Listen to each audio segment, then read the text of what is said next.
Good evening. At 7:31, I'm going to call this meeting to order. This meeting of the Denville Township Board of Education is being held in accordance with the Open Public Meetings Act.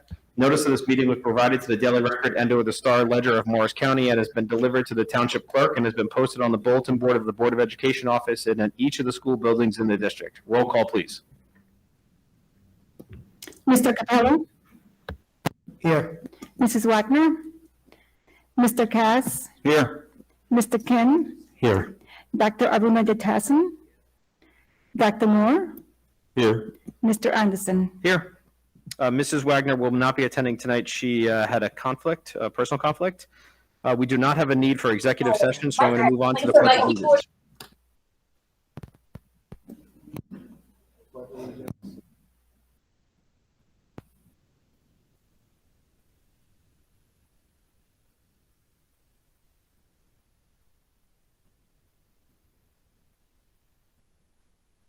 All right, we're going to move on to our special presentations. The much-awaited Dr. Cullis presenting district test scores from 2021, and then looking forward, we have coming up projected for February 14th, Valentine's Day, a special presentation by Denville Schools Demographic Study by Dr. Richard Grip of Statistical Forecasting. But for tonight, Dr. Cullis, the floor is yours. Thank you. Well, good evening. Yes, we're finally ready to share some of the data. The information I'm going to share tonight is the Start Strong summary, as well as some additional data that we've collected within the district. Start Strong was the assessment that we used as a readiness in the fall. New Jersey Department of Education decided to request a waiver for 2021 so that we did not have to take the NJSLA, the complete standardized test. So this is really a readiness assessment. It's short, it's about 22 to 25 questions, depending on the grade, and it's of the previous grade's standards. So it's meant to give you an eye of, okay, what did they end with at the end of the school year? What are they starting with in September? So that we have some information to go forward with in our planning. We have already had some of these types of assessments in place for a number of years. So we already do our in-house assessments for readiness. So this was just another piece of information that we could use in placing the students and getting them the support that they needed.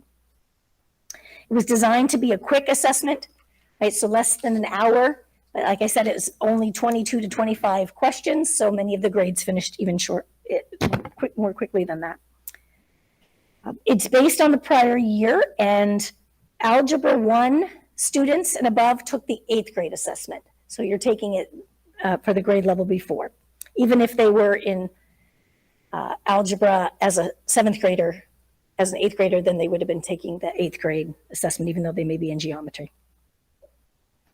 They used assessment items that came from the NJSLA test bank that were already released, and that teachers had access to that information as early as October, so it was almost instantaneous as to when we got the initial results, but then the parents got the full reports in December, which were sent home. The questions were only multiple choice questions. Now on the NJSLA, it includes all the writing tasks and multi-part questions. So these were shorter answers, and you'd get a sample of standards. So if you were in math, you might get one question in fractions, one in decimals, one in addition and subtraction, something like that. So it's just a small sample of information. So I just want to make that clear when we're looking at the data. It is a very small assessment, and there are not many questions for each standard, right? So if the student missed that one, it may look like they don't know how to do fractions. So we have to use other data to see, how are they doing on fractions? Is this something we need to go back over? Or was it just that they missed that one particular question at that moment in time?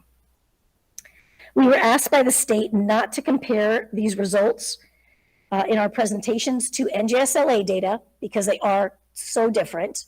The length of them and the depth of the questions are very different, but they also asked us not to compare it to any state data. So they did not release state data because they do not want to be used that way. The intention was solely for schools to use this as a way of identifying some students that may need additional supports and make sure that no one was slipping through the cracks. We were fortunate enough that we had all of our supports in place already because we completely overhauled our tiered system of supports a year ago. So many of the students that were identified as needing support were already in supports. Actually, all of them, which I will show you. So for district analysis, just slide 6.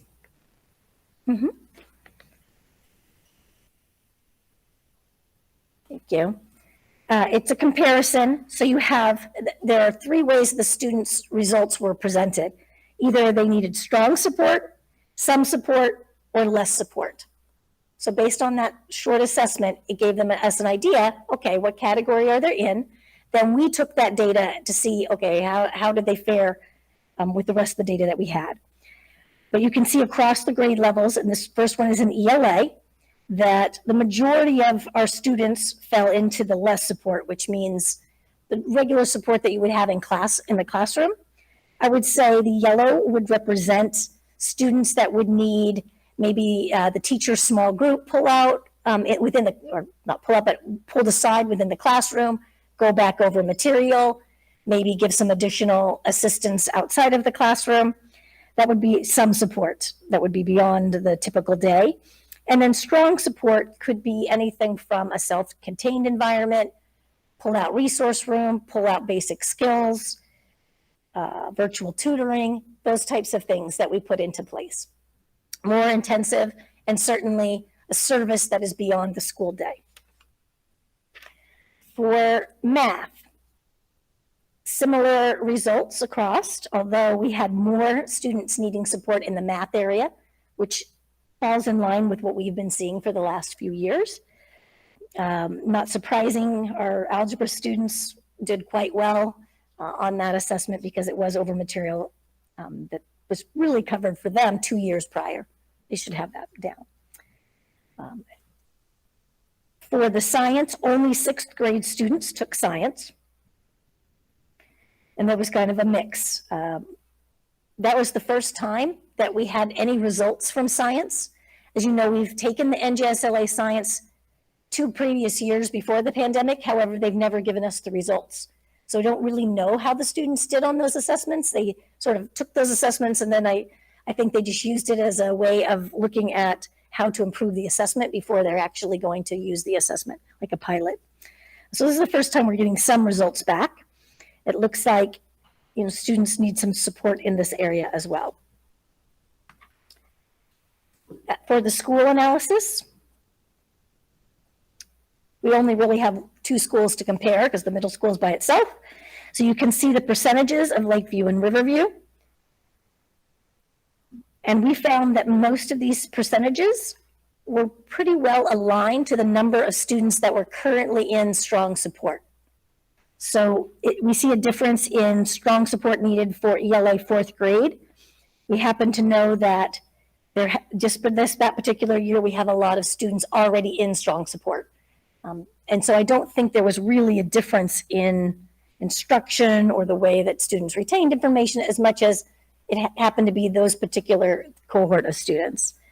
Some support was pretty close percentage-wise, as well as less support being needed. Similar in 5th grade, although the scores are a little more closely aligned.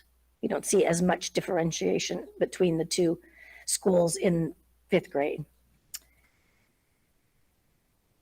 A little closer in math for 4th grade, right? So we have about a quarter of the students needing strong support, another quarter needing some, and the majority needing less support.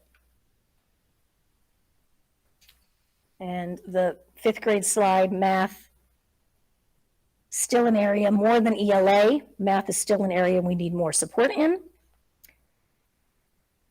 And we saw a difference between the 2 schools on the number of students that needed more support in the math.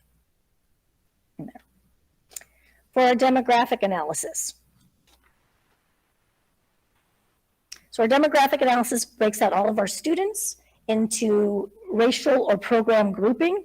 so that we can see if we're having any particular group that is standing out as needing more support than others, and are we getting them the support?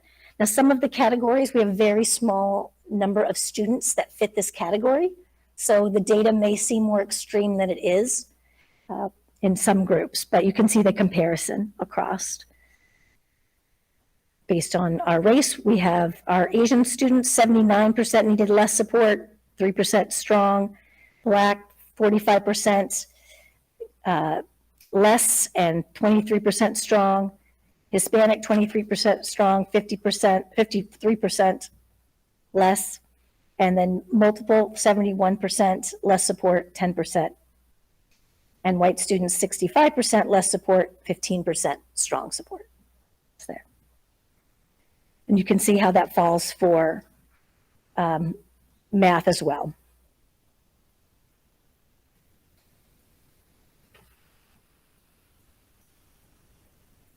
The science, again, is only one grade, so you're just talking about the 6th graders at this point. I can just see how that falls. So from that data, the grouping that needed the most support is our Hispanic population. So those may be students that are in our ESL or just happen to be of Hispanic heritage. So we definitely took the data to see, are these students coming and getting the support that they need? Are their families getting their need? I know that Dr. Forte prints a lot of our materials in Spanish now. We as well are getting our materials, our texts in Spanish. So the students that move here in their first year that need that support, we have more curricular materials that are printed in Spanish as well as English. It's grouped by gender. Our females students presented as needing less support than our male students, although statistically it's not that far different. We're pretty much 50-50 as far as males and females in this district though, so there is a small difference there. And then math for gender, I mean, it's almost exact, if you see, for math, which that was pleasing in that we're starting to see that there really is not a gap between those. We still have a bit of a gap with English language arts for males, but it looks like our males and females, the gap has started to really close. I mean, they're almost exact. And for science, we still see some gap. The female students needed less, they weren't in the strong support category, however, they were more in the some support. For males, we had more students that needed strong support, and then in the middle for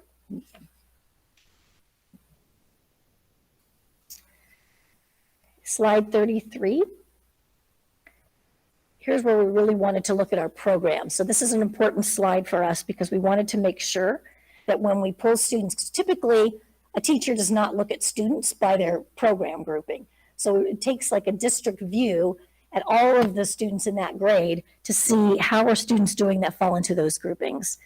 So if you can see that probably the one group that we really need to make sure we're paying attention to, close attention to, is our students in the economically disadvantaged group, as well as our ELL students, our English language learners, are the two groups that we need to make sure that we're providing the supports. Our Section 504 students and our general education students are almost exactly the same. So that accommodation seems to be working for them. Our special education students, it's really a mix. You know, it's kind of a third of each at each place of students that need stronger support, some support, and even less. So I'm glad to see that there are students that are moving in that particular grouping that are needing less support than they're receiving at this time. And you can see the same with math. Our economically disadvantaged students and those in ELL program are also definitely needing that support.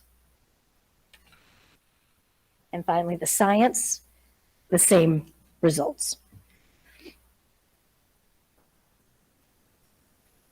Our special education students needing more support in this area as well. So what are the supports that we're providing? In-house, we provide a lot of services for our students. So things that would be considered supports include like pull-out resource room, which is daily instruction in a small setting.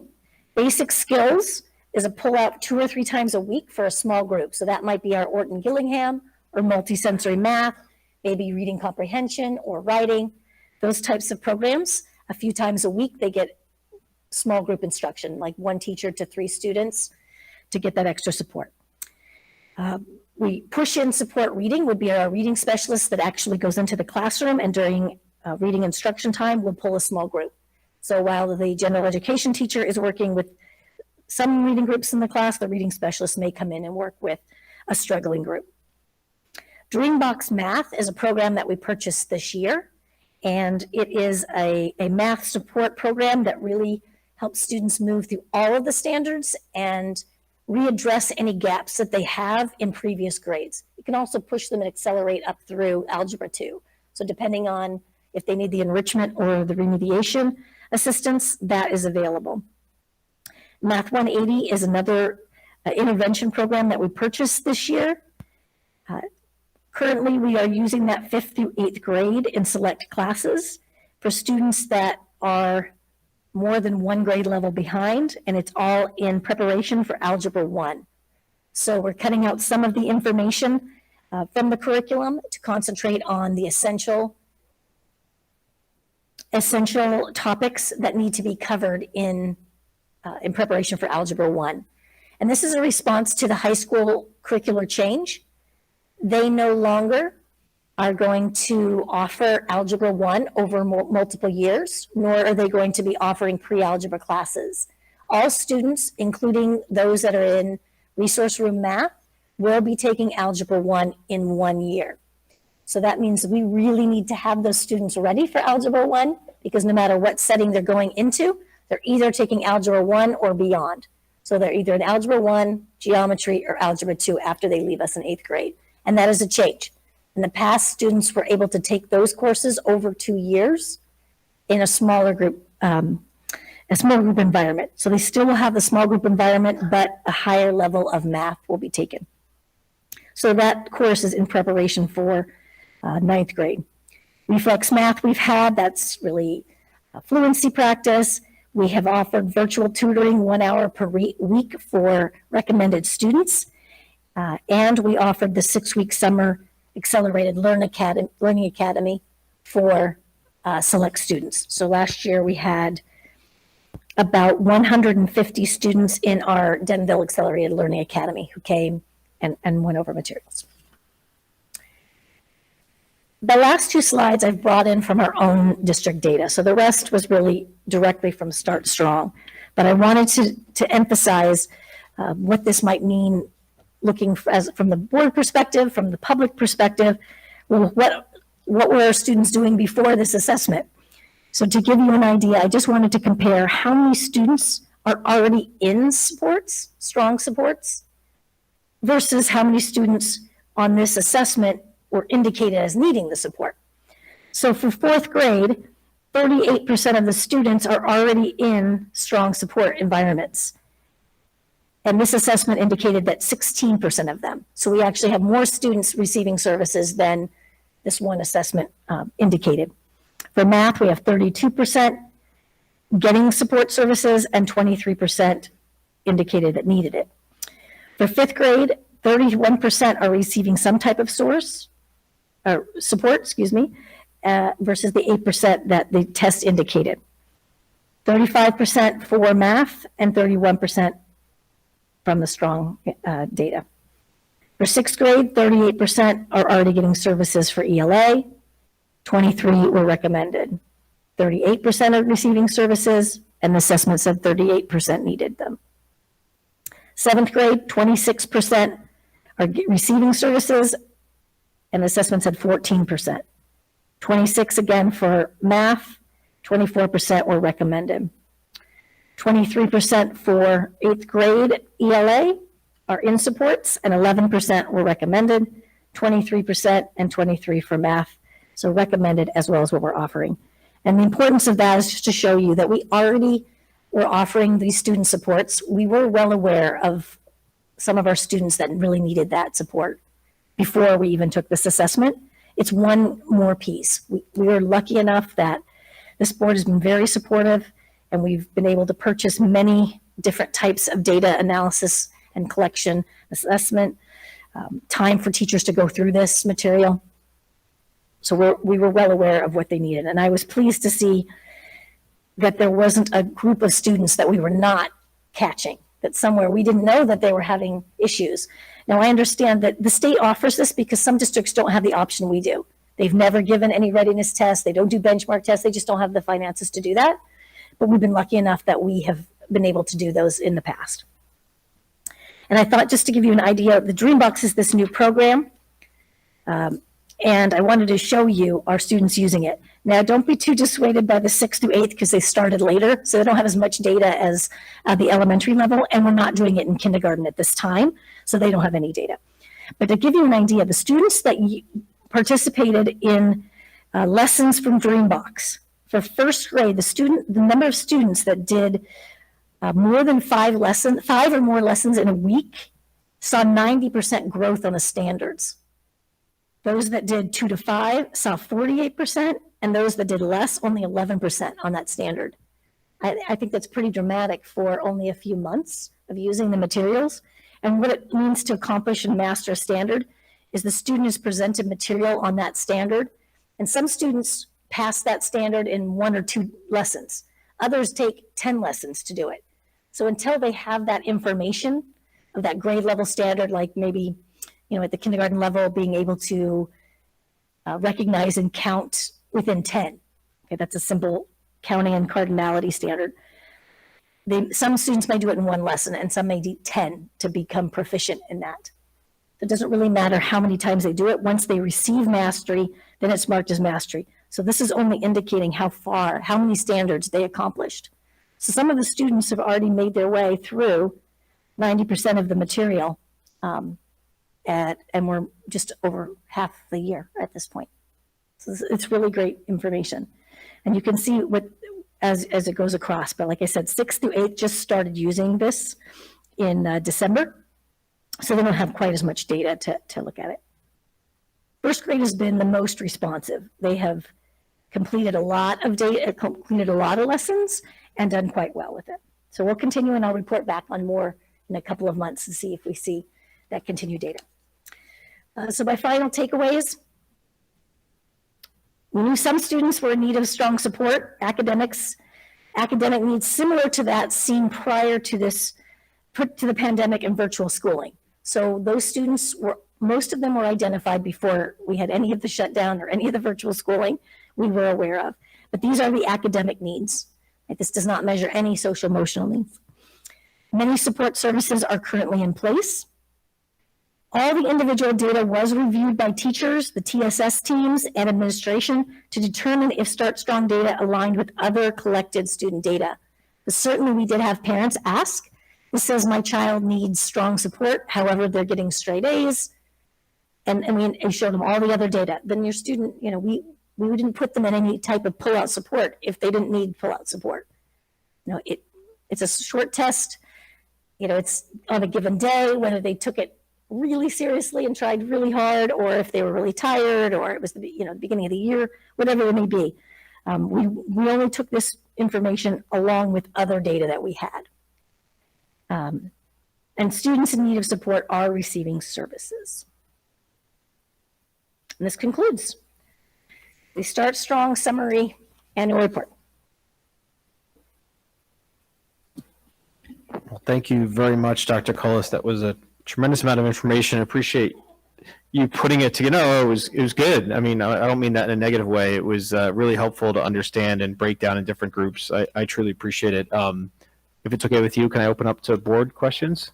Anybody has any questions, feel free to chime in. Don, looks like you're ready, sir. Yes, I do. And thank you for that presentation.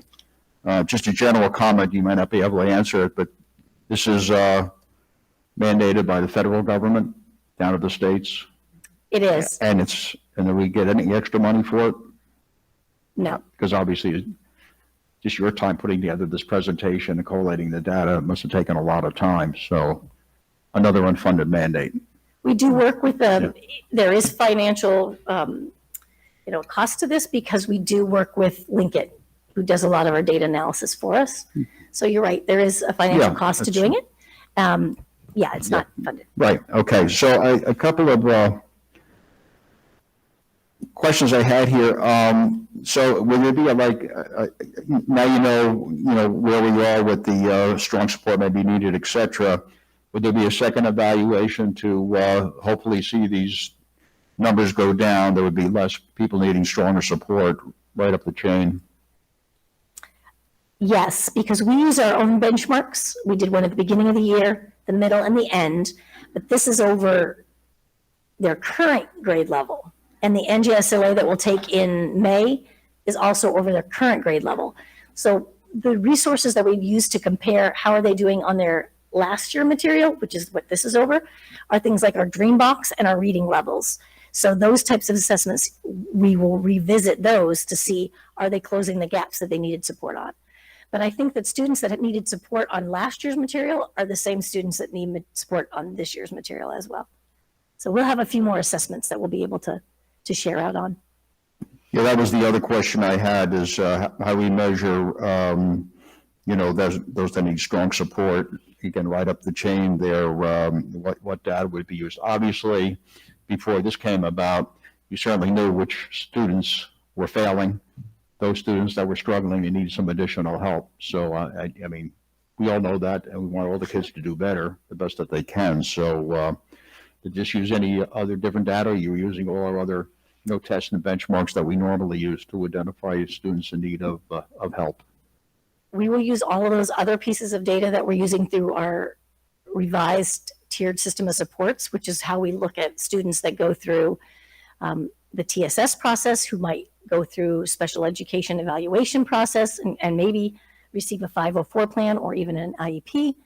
So those processes still exist. This data does not provide a lot of information that is different. It doesn't provide any information that's different than what we had, but it is a way to see, okay, how are we aligning with what others may be doing? But that was my last question. Is this better than what we were doing in terms of, the comparisons and everything? I mean, it's good that we have all these breakdowns to the demographics, et cetera, but it seems like, it's a supplement to what we've been doing.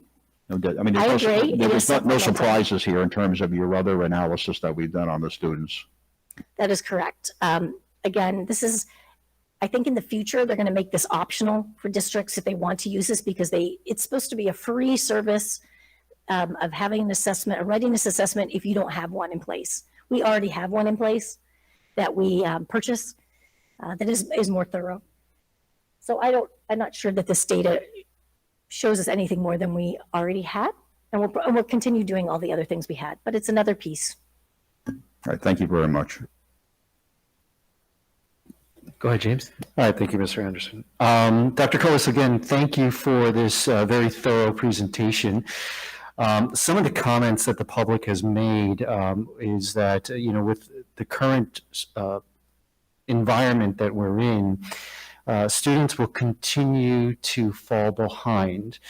Do you feel that you have all the necessary tools in place to allow children to catch up so that by the time they progress to the next grade level, they will have caught up to the point that they need to catch up to proceed to the next grade level? I think we do have the materials, the resources, and the plan to have students be caught up on those. Now, some students some of these are smaller gaps, and we're going to be able to close those gaps. I would say that those gaps existed before the pandemic. And the ones that are larger are due to other issues, not just the pandemic. That students may have learning disabilities, and so we're using different approaches to get them, on grade level. So those things were already in place and would have been in place without the pandemic. So I think our students are on the right track. I know that when we see things in the news, it doesn't seem that, kids are really struggling. I don't see it as much as the news seems to say that it is. I feel like our students are doing pretty well. I think the only place that I saw was the kindergarten to first grade we're a little farther behind of where they would have been in reading from past years. But that was really the only one that we saw. And I know that we purchased additional things this year and that our teachers are working overtime in K and 1.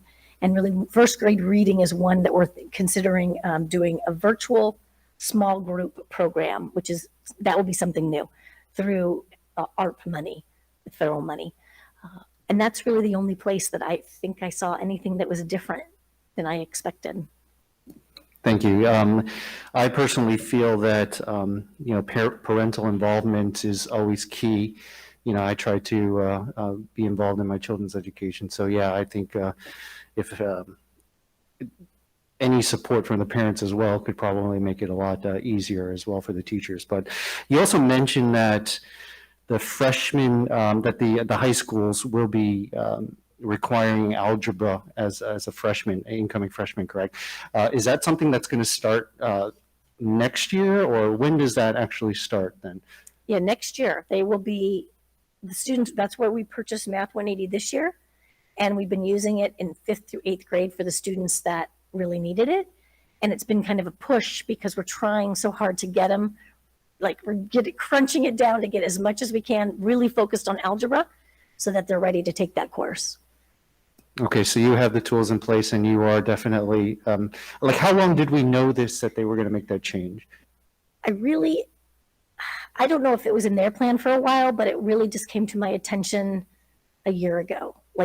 And so we started looking how are we going to get these students caught up to a 9th grade level when we know that they were needing supports because they were not performing, even at 7th grade level, and there are students that have struggled for a variety of reasons. They might have even just moved to Denville, and this is how they came, they came to us with that particular skill. And so it was what are we going to use? Something major we have to put in, because it can't be, you can't teach faster. You can't teach things. Something had to get cut out. And so some of the units we had to really shorten. And so we looked, and I'll give you an example. We normally do a 4-day geometry lessons in a 7th grade. And we just took that out for that group because it's not helping them for Algebra 1. I'm not sure they're going to remember the 4 days. So do we put all the energy in those 4 days? I would say that's an area most of the kids do pretty well, because it was kind of what shapes they were and so forth. Not something that's a particular struggle, as opposed to spending more time on fractions and decimals, which we absolutely knew they needed to do this. Got it. Thank you very much. Mm-hmm. Any other questions from the board? Vinu? Yeah. Dr. Collins, really Yes. good presentation. Just one question on the programs. You've divided that by different programs. That was very interesting. Are there any students that are in both? If so, how did you handle it? Or I'm sorry, in what? Both? So, for example, Section 504 and ELL, would a student be in both, or is it just mutually exclusive?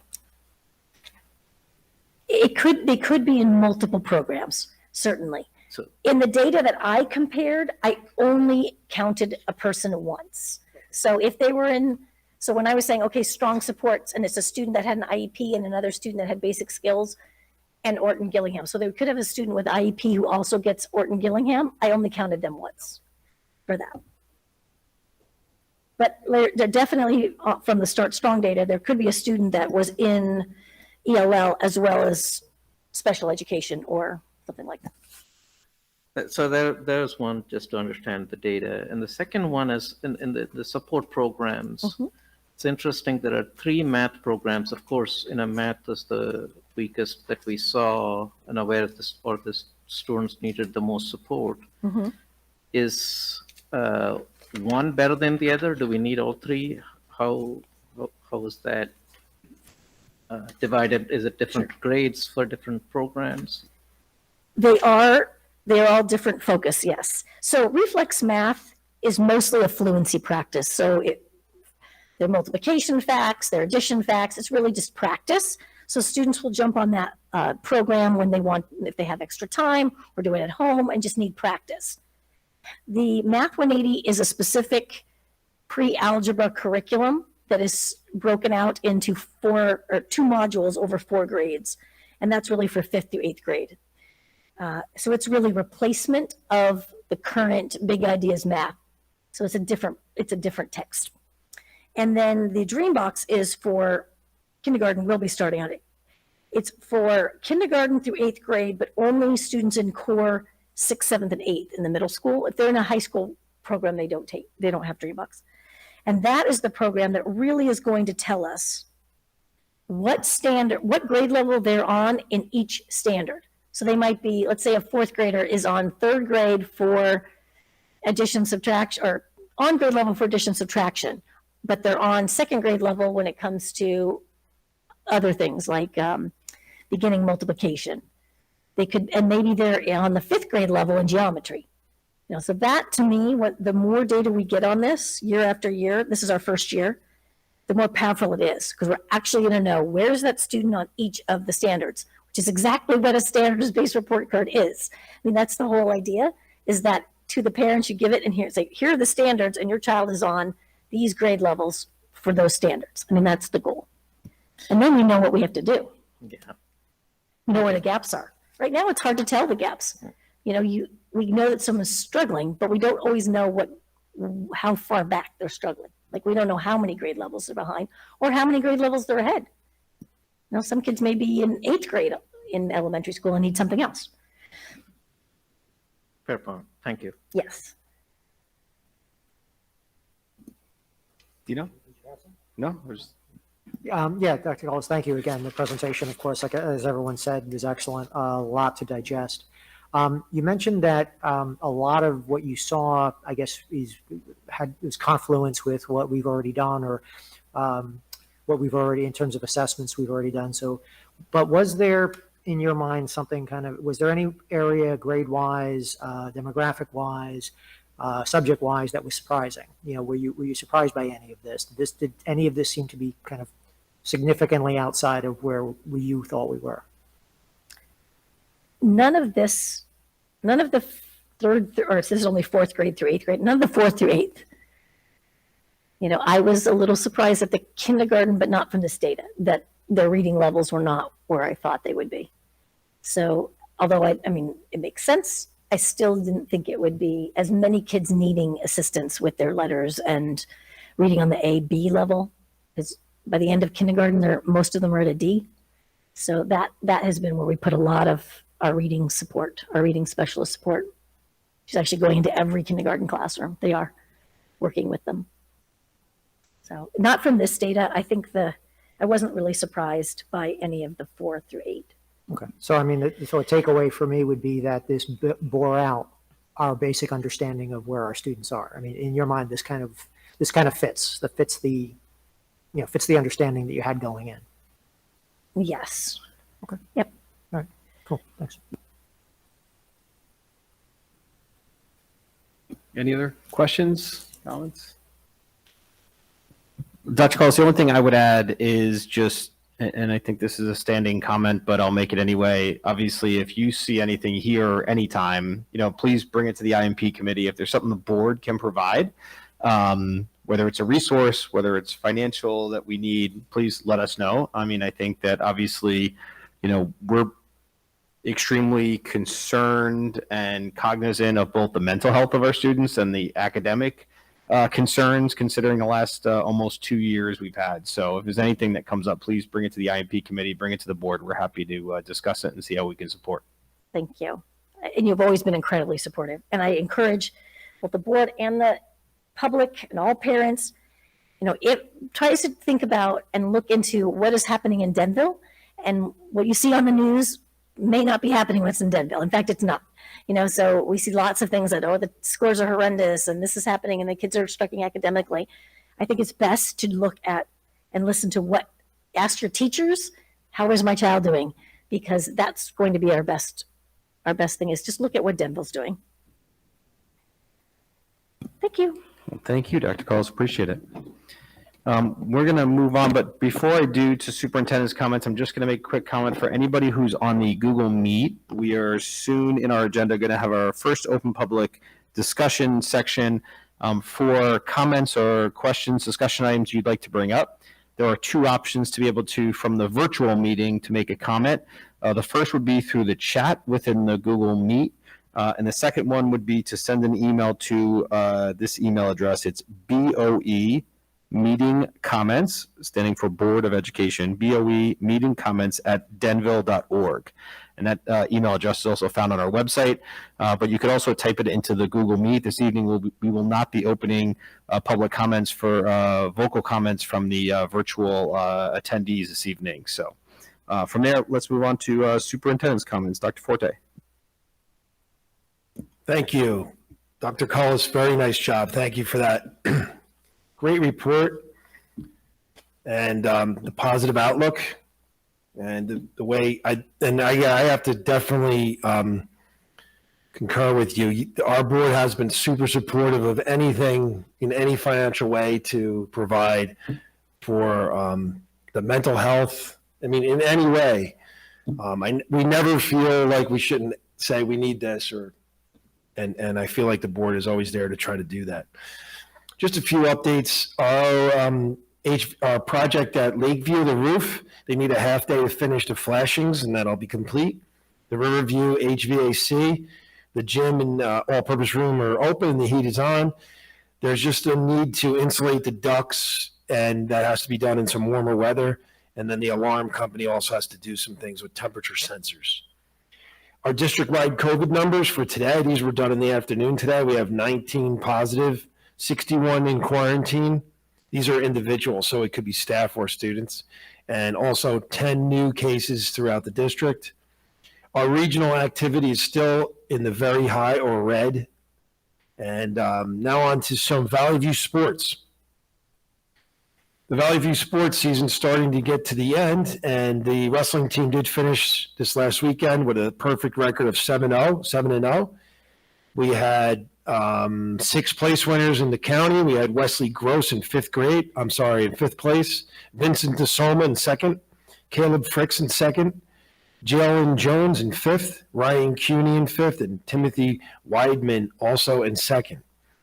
Boys basketball is 4-4, wraps up the regular season last week. It's going to play Madison in the first tournament game on January 29th. Girls basketball is 9-0. They earned the number 1 seed in the tournament and will host the winner of Totowa Madison on January 28th. And as you'll see on the agenda, we have some staff for the Valley View musical to get started. So we're looking forward to getting started on that as well. That's my comments for tonight. Thank you, Dr. Forte. Dr. Cullis, any assistant superintendent's comments? Yes. Kindergarten pre-registration opens on February 1st, 2022, so that's not too far away. And you can go to the website, and there's a link right on the front page when it opens. Right now, it just says opening February 1st, but that will be available for incoming kindergarten parents. And Black History Month poster and poetry contest. This will be our 2nd annual. It starts, I think the teachers are telling students about it. It's optional, and it is sponsored by the Denville Voices for Racial Justice. They are the ones that provide awards for the contest winners. But the contest will run through the art of writing for poetry in the middle school. Those teachers will be part of the judging and also telling the students about it. And the poster contest is for 3rd through 8th graders. And this year the theme is art and science. This concludes the Assistant Superintendent's report.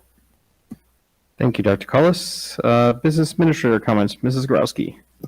Just one comment. Today, I emailed everyone the financial disclosure statement from the School Ethics Commission. This statement is due April 30th. Please, if you have any questions, reach out to me, and we'll work it together. Thank you. Thank you, Mrs. Growski. We are going to open up for public comments. There was one quick question in the chat that I'll just mention. There was a question about why there's no vocal comments from the Google Meet. And I believe typically we use YouTube, which is a one-way transmission. Dr. Forte, can you just address that? Yes, last meeting, we needed to switch to virtual due to several reasons. The high transmission, several people in this group here who couldn't attend. And now we are back to our streaming, not interactive. So people can either email their comments or they can also put them in the text box in there. Please make sure you include your address and your name in any comments. And that's been our standard practice, correct? Whenever we're in person, we've allowed comments both from an electronic standpoint, but not a vocal standpoint, right? For this school year, we started that, and it's been streaming only, so we're back to streaming. Last time was different because we had to do it fully virtual. Thank you very much. And to answer the question in chat, yes, we are open in person for folks to attend the meeting. And without any further ado, it is 8:16, and I'm going to open up for our first open public comment section, agenda items only. The purpose of bylaw 0167, public participation in board meetings, is to recognize the value of public comment on educational issues and the importance of allowing members of the public to express themselves on school matters. In order to permit the fair and orderly expression of such comment, the participant must preface comments by an announcement of their name and place of residence.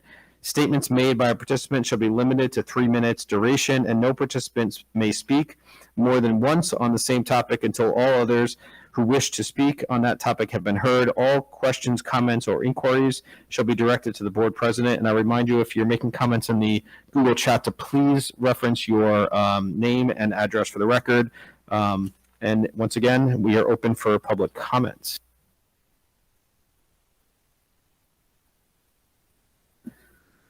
I see one in the chat here, Marietta Cohen, 2 Van Horn Place. Agenda item 7, revised Denville Schools Safe Return Plan 2021-22. Where can we find said plan? Dr. Forte, would you mind addressing that? So the ESSER grant and the ARP grant from the federal government requires that we update that plan every 6 months. The plan is posted on the website. There are very minor changes, meaning like dates are changed, things like that. And the revised plan will be posted on the website tomorrow.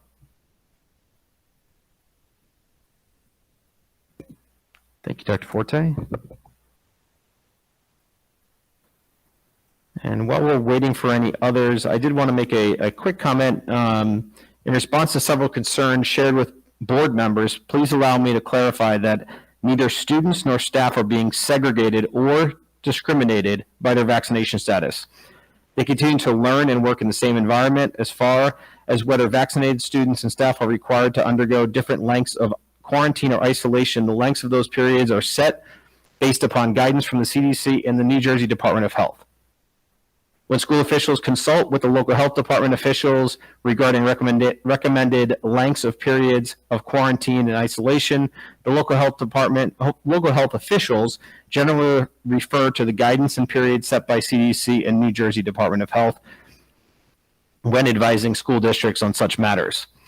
School officials work with local health officials as they have experience and qualifications regarding the safeguarding public health. As the COVID health issue continues, the district continually evaluates all guidance and works to provide the best possible educational environment while balancing the health and welfare of our students and staff. The district continues to evaluate COVID activity levels via the New Jersey Department of Health COVID Activity Level Report, also known as the New Jersey Cali Report. We also look at the predictive models for activity levels, for instance, via the IHME, stands for Institute of Health Metrics and Evaluation, to determine what the future may look like. Fortunately, this predictive model shows continuing reduction in COVID activity locally. According to the New Jersey Cali Report, our local area, Northwest, remains in the very high or red activity level. As we move to lower levels, hopefully soon, the district is hopeful that we will continue to see protocols become less restrictive. If I just add to that a little bit? Please. So Mr. Anderson spoke about health officials. So just to make sure everybody's aware, we do have several health officials that we work with. Our local Department of Health, the State Department of Health, our school physician, our school nurses, and we also have some other people like local experts that have been great advisors throughout this. We continue to ask them for guidance as we move through this, and we will continue to do the same. Thank you, Dr. Forte. And I think, as we've talked about recently, I think we're hopefully moving from how do we live with this endemic, pandemic, whatever we want to call it at this point. So hopeful that we'll see some changes soon.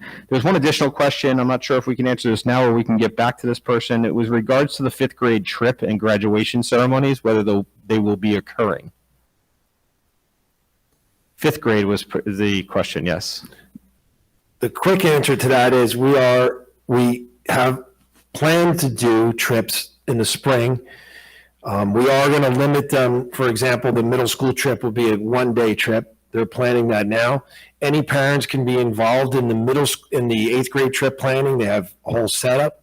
The 5th grade trips will be planned through through the teachers in the grade, and it'll be brought to the principal for approval, and then to the superintendent, and then to the Board of Education for approval. Thank you, Dr. Forte. I have one additional comment which came in through the email. I will read it if you don't mind.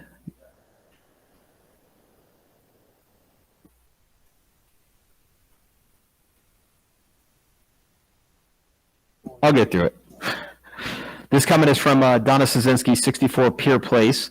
My comment is for agenda item 8, parent interest surveys for workshops. You have workshops listed for building resiliency, anxiety, managing emotions such as disappointment and frustration, friendship skills and resolving conflicts, setting limits and expectations, other. My suggestion for other would be have a workshop on how do parents explain to our children that even though we are supposed to respect everyone's life choices, if we are not willing to participate in the largest gene therapy experiment, they will be segregating and discriminated against. There are so many children, especially now, with natural immunity, willing to, never mind those with religious obligations to regular vaccinations, but this is still an active experiment. Commodity is not in the U.S. How do we ease the anxiety of a child with panic attacks in masks or shields when their doctor says the school should give the exemption, but the school denies them even with an IEP? How do we, as parents, explain why our children who has natural immunity but is being treated as if they are germ spreaders, even when healthy, they have to quarantine? But children who took the experimental gene therapy and are showing symptoms can stay in school. These workshop suggestions seem like a smack in the face to those children and parents of children currently being discriminated against. Our children can't overcome hardship when the very place they go to learn academics is suppressing them and showing discrimination is acceptable. I am requesting once again the board and superintendent work together to create a non-discriminatory policy on quarantining students. Children with the gene therapy can still get and spread COVID. This will definitely avoid conflicts, allow friendships to grow due to no one being privileged above another due to medical status. Ease anxiety, especially if quarantines are dropped completely unless symptoms are present, as well as start rebuilding the school community as a united force no matter what their status is. Many schools have implemented their own policies and disregarded the suggestion of the Board of Health to discriminate based off of vaccination status. My father used to say, if you saw all your friends jumping off a bridge, would you? I would like to see our school not expect every child to jump off the bridge with their peers. Everyone's life story is different. If you wish to teach inclusion, start here.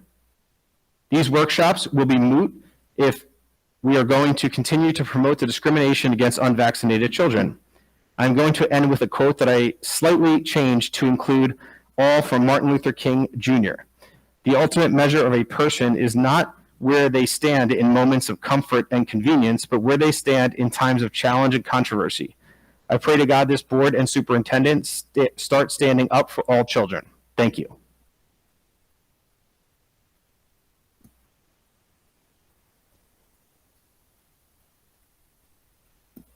So, Mike, while you were reading, another comment came in on the chat. So.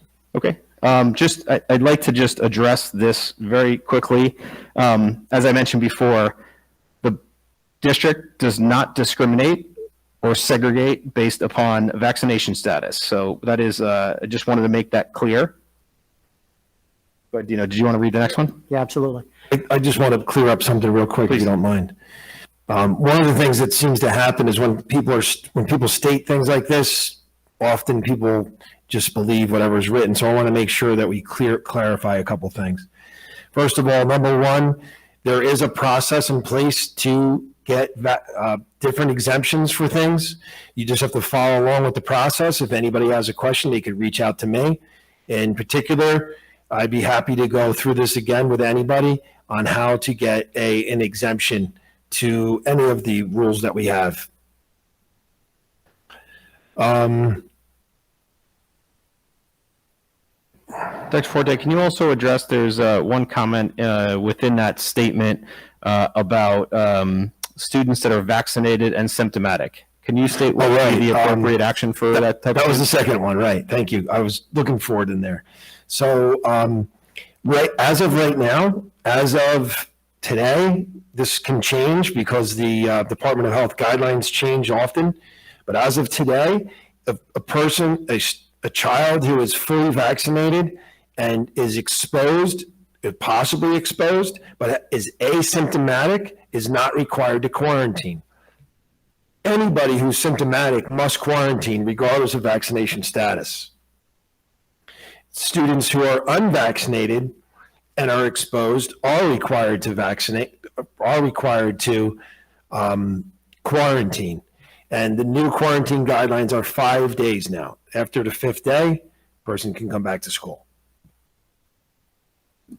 Thank you, Dr. Forte. I should mention, I made an assumption there that the comment from this individual was the children who took the experimental gene therapy. So I assume that's vaccination. If that is not the case, then certainly email us and we can address exactly what you're referring to. Dino, did you want to go to the next question? So the question came in from Michelle Zimmerman, 34 Shawnee Trail. And the question was, could you please provide the names of the local experts you were speaking of in regards to COVID? So since the beginning of COVID, we've been very lucky to have in our town Dr. Ulo Palm, who has been a great resource for us, and he continues to be. He has a lot of experience in epidemiology, vaccinations, all different types of things. He's not pro anything. He's just somebody that we do run some things by. It doesn't necessarily mean we take everything he says, but he's one of the sources, a valuable source of information in our own town. And Dr. Forte, just to add on to that, in addition, I believe, and correct me if I'm wrong here, we've used experts from St. Clair's Health, from Atlantic Health, our local school physician who's on record, as well as obviously our school nurses, local health department. And I know you've also utilized resources and are evaluating guidance that's from several different local, not even just local, but national or geographic, I would say, experts within the field. Is that correct? That is correct. We have also consulted with documents from the American Academy of Pediatrics and Children's Hospital of Philadelphia. Thank you, Dr. Forte. All right. Another question came in from Melissa Keenan, 71 Woodstone Road. Can you clarify how it is not discrimination to have different quarantine rules depending on vaccination status? Vaccination or not, individuals can still contract and spread COVID. Yeah, I can certainly take part of this, Dr. Forte. I think, in determining discrimination, it's certainly a legal term. So therefore, our legal experts were referred to. So we have brought this to our attorneys and have asked for their guidance as far as if we are discriminating or segregating any individuals, and they have made the determination that based upon us following health guidance, it is not considered discrimination. That's perfectly stated. Thank you.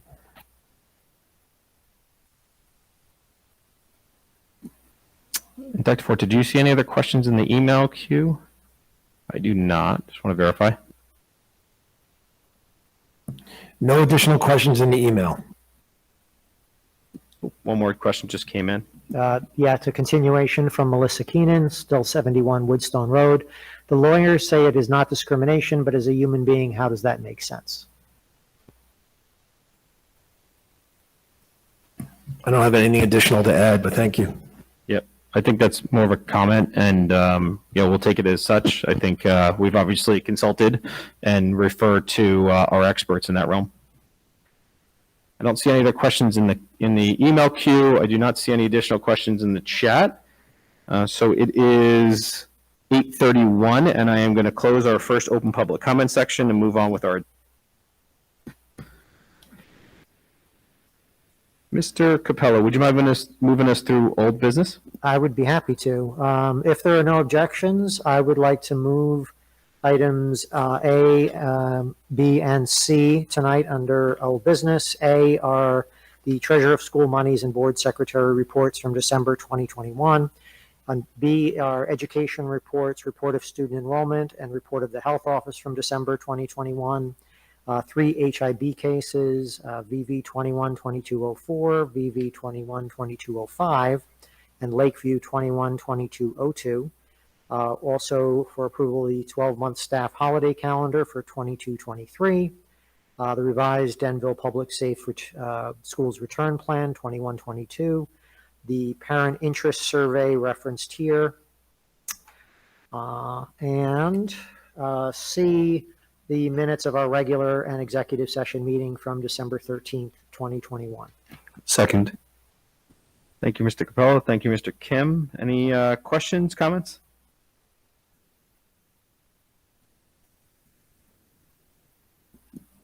Seeing none, roll call, please. Mr. Capel, Yes. Mr. Cass, Yes. Mr. Kim, Yes. Dr. Arunadit Hassan, A. Dr. Moore, Yes. Mr. Anderson. Yes. And Mrs. Wagner's not here, so Mr. Capello, sorry, can I hit you again for personnel? No problem. Happy to do it. If there are no objections for personnel, I would like to move items 1 through 6 as a block. We don't have an addendum tonight. These include new hires, resignations, retirements, employee leaves. We're also including some leaves of absence under New Jersey FMLA. We're approving an attached list of Riverview staff to teach enrichment classes, Lakeview staff to teach enrichment classes, a couple of more leaves of absences, and we are approving a list of approved substitutes. I'll second. Thank you, Mr. Capello. Thank you, Mr. Cass. Any questions, comments?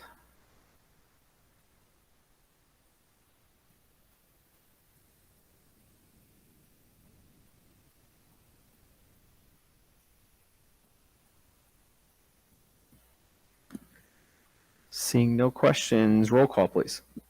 Mr. Capello, Yes. Mr. Cass, Yes. Mr. Kim, Yes. Dr. Arunadit Hassan, Aye. Dr. Moore, Yes. Mr. Anderson. Yes. Mr. Capello, I'm going to skip you. I was going to say, you're going to make me do the next one, too? I'm going to call on Mr. Kim, if you wouldn't mind moving us through instruction and program, please. Sure. I motion that we approve tonight Section B, instruction and programs numbers 1 through 4 as a block, which includes workshops and expenses, to accept the grant award of a Classroom 2021 cargo plan and JETS STEM kit from Hess, the 5-year curriculum review cycle of 21 through years 2021 through 2026, as well as the approval of a student teacher from Morris County School of Tech. Second? Thank you, Mr. Kim. Thank you, Mr. Capello. Any questions, comments?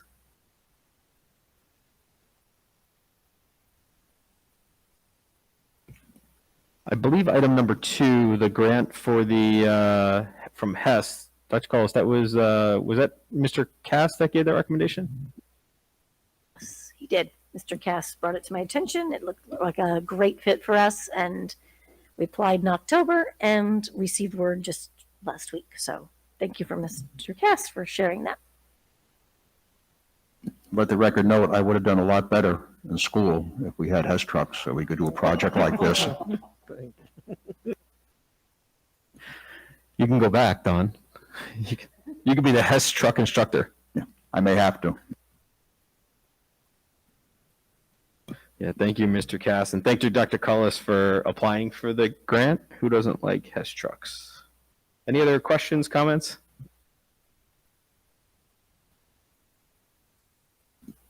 Seeing none, roll call, please. Mr. Capello, Yes. Mr. Cass, Yes, Mr. Kim, Yes. Dr. Arunadetasan, Aye. Dr. Moore, Yes. Mr. Anderson. Yes. Mr. Cass, can I ask you to go through policy revisions, please? certainly. We have a number of policies here for a second reading and adoption. For the record, I'll read them since we're approving them tonight. We have P 1648.11, the Road Forward COVID-19 Health and Safety. 1648.14, Safety Plan for Healthcare Settings and School Buildings, COVID-19. Comprehensive Health and Physical Education. Emergency Virtual or Remote Instruction Program. Surrogate Parents and Resource Family Parents. Personal Leave. Eligibility of resident/non-resident students. Education of homeless children.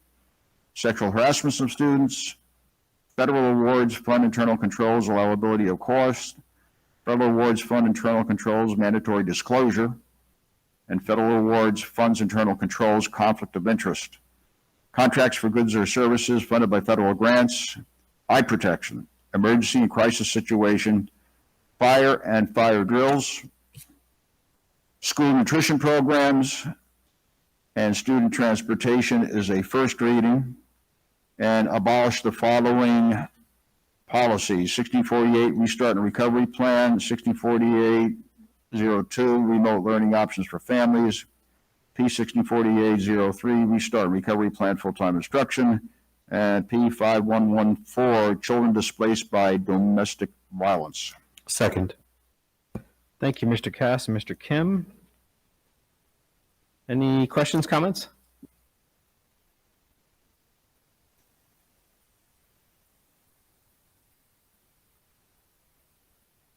Seeing none, roll call, please. Mr. Capello, Yes. Mr. Cass, Yes, Mr. Kim, Yes. Dr. Arunadetasan, Aye. Dr. Moore, Yes. Mr. Anderson. Yes. Mr. Kim, would you mind moving us through finance, please? Sure, I'd be happy to. I motion that we approve tonight Section D, Finance, numbers 1 through 7, which include the checks listed in Section 1 of Section D. Number 2 is appoint French and Perello Associates to provide electrical engineering services for the Lakeview service upgrade for the amount of $24,300 funded with maintenance reserve. Number 3, to approve the contract of Susan Marinello for communications consultant for the cost of $8,500. Number 4, to approve Valley View Middle School to donate the following art supplies that are no longer needed to Morris Knolls High School as listed in the agenda. Number 5, to authorize the business administrator to dispose of the following obsolete, non-functional district equipment as listed in the agenda. Number 6, to accept the donation of coding devices from Ms. Denise Girardi for the estimated value of $300 to Riverview Elementary STEM Lab. And finally, number 7, to accept the donation of 12 Valley View t-shirts from Higgy Tees, estimated value of $180. I'll second. Thank you, Mr. Kim. Thank you, Mr. Capello. Any questions, comments?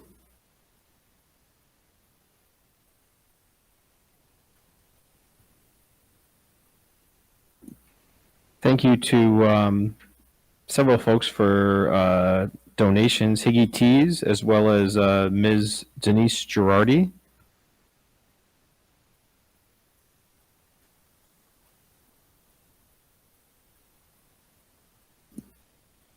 Roll call, please. Mr. Capello, Yes. Mr. Cass, no on the milk fund, yes on everything else. Mr. Kim, Yes. Dr. Arunadetasan, Aye. Dr. Moore, Yes. Mr. Anderson. Yes. Mr. Cass, would you mind moving us through operations, please? Certainly. Under transportation, I ask the board to approve an advertisement for bid solicitations for the sale of school bus number 13, a 2007 Chevy Express 3500, 24 passengers with mileage of 156,490 miles. Under buildings and grounds, I'm going to ask the board to approve building facilities usage for the summer of 2022. We have the annual New York Yankees camp at Riverview School. We have the Pro Sports Experience football camp at Riverview.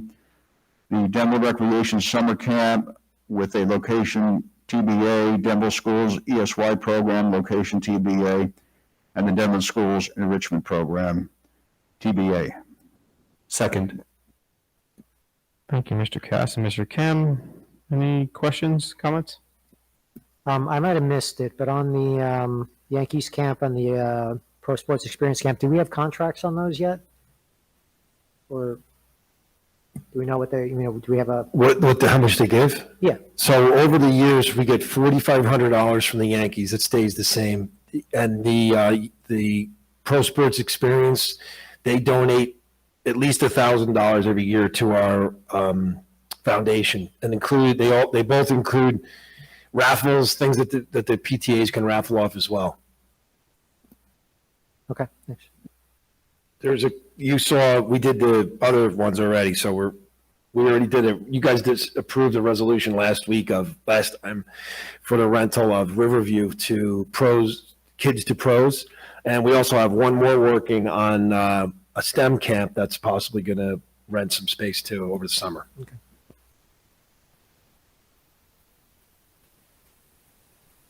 Any other questions, comments? Seeing none, roll call, please. Mr. Capello, Yes, Mr. Cass, Yes. Mr. Kim, Yes. Dr. Abunajatasan, Aye. Dr. Moore, Yes. Mr. Anderson. Yes. All right, we're going to move on to the good of the cause, combined committee reports, correspondence, discussion items, and others. I have a couple items.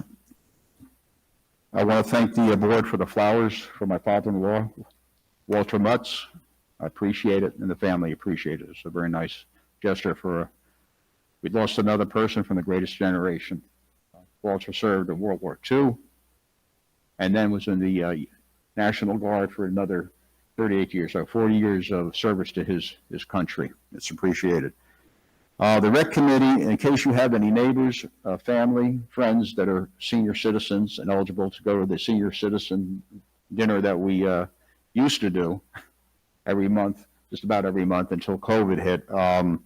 That's been deferred. We're talking about March, but there's an impediment with a location. We have been at the Church of the Savior for many years for the seniors. They got a great commercial kitchen there that we use, lots of tables and plenty of people. So that unfortunately is another victim of the COVID pandemic. We have some new members on the board. I usually vote no on the milk fund. I don't like to have the federal government telling parents what their kids should drink or eat. And I consulted with pediatricians many years ago when kids need a certain amount of fat, believe it or not, for healthy growth. So it's a no vote for me. That should be a parent choice. Thank you, Mr. Cass. Any other comments? all right, we're in good of the cause. Correct. Yes, sorry, I flaked out there for a sec. Just a note on the financial disclosure email that Damaris sent out. For those of you that haven't done it before, be really, really specific and make sure you put in NA in every field. Last year, it was a pain in the butt because if you don't fill it out exactly right, it gets bounced back. And I think I had mine bounce back at least 3 or 4 times. So yeah, just be really, really careful and pay attention to the fields as you're filling it out. Well, I wish I called you first. Forgot about those NAs. Doesn't look like they changed it. I pulled it up real quick and it looks like it's exactly the same. So Thank you, Mr. Capello, for the reminder. Board meeting highlights. Anybody have any recommendations for highlights? You like these four. Dr. Cullis reported on Start Strong fall test results. We'll include the presentation in that post. New York Yankees and pro sports camps will return this summer. Denville safe return plan has been revised and posted here. 2 parent interest surveys were approved, one for Lakeview parent workshop topics, second one for a federal grant to replace student computer devices.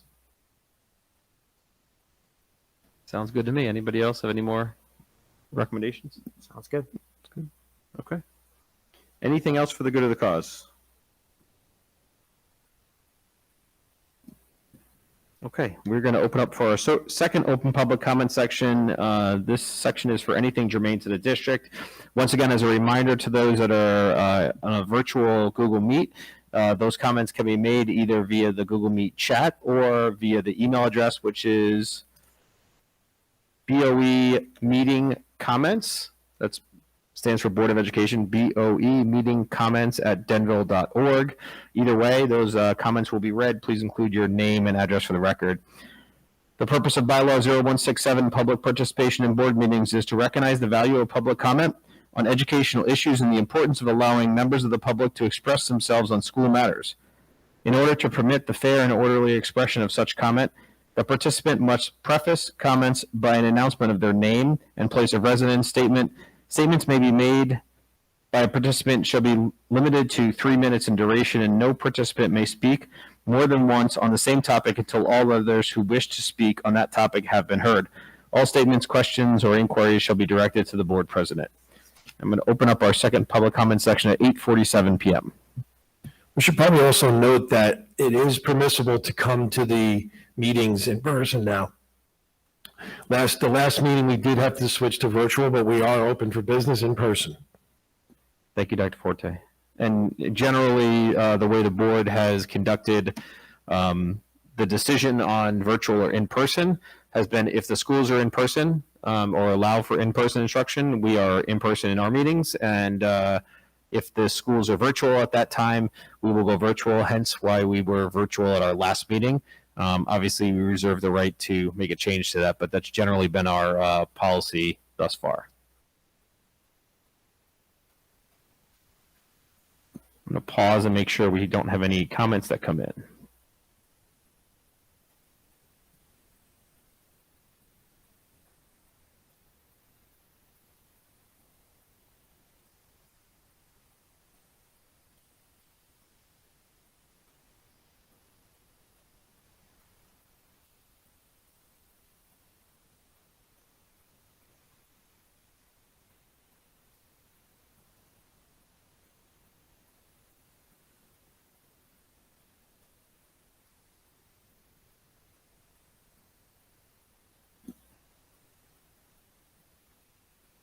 And Dr. Forte, I do not see any emails. Is that correct? No emails. Okay, no emails, and I do not see any comments in the chat. Can you confirm? Okay. Okay. No comments. So therefore, I am going to close our second open public comment section at 8:49 p.m. We do have a need for an executive session. However, there will be no votes post executive session, so there'll be no action taken after we go into executive. Mr. Kim, would you mind moving us to executive? Sure, I'd be happy to.